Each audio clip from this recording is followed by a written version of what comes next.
من سمیه صابری، مدرس ناخن با 15 سال سابقه کار، میخوام بهت آموزش بدم فقط تو چند تا ویدیو چجوری میتونی ناخن کاشی. بریم قسمت اول. تو ساده ترین و سریع ترین حالت ممکن میخوام بهت یاد بدم چطور میتونی یه مانیکور خفن و حرفه‌ای داشته باشی. Let's go! برای یه مانیکور سرعتی فقط 2 تا فرز مانیکور، یه قیچی و یه پوشر نیاز داریم.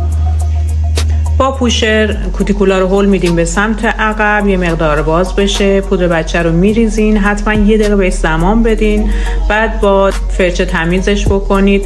انتخاب من برای فرز اشکی با لاین آبی هست، به خاطر اینکه کوتیکولای من یه مقدار چسبیده به صدف ناخن من هست و لازم بود که فرزم یه مقدار خشن باشه. شما با توجه به نیاز پوست مشتریت انتخاب میکنی که فرز لاین آبی باشه یا قرمز. بچه این مرحله رو میتونید 3 الی 4 مرتبه هم انجام بدید.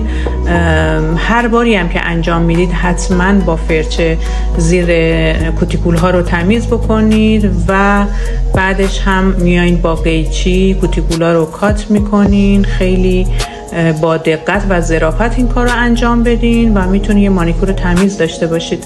بعدش هم با سوهان دستی میای یه خط و خش ریز میدین. این مرحله رو من واقعا عاشقشم. از واکس کوتیکول استفاده میکنی و برای تمیز شدنش میای از فرز میکروفونی استفاده میکنی. این فرز فقط باید مخصوص همین کارت باشه.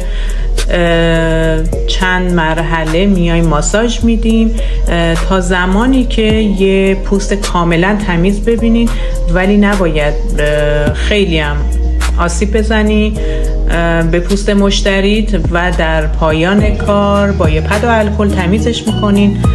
منتظر پارت بعدی این ویدیو باشید که مواد گذاریه بچه‌ها.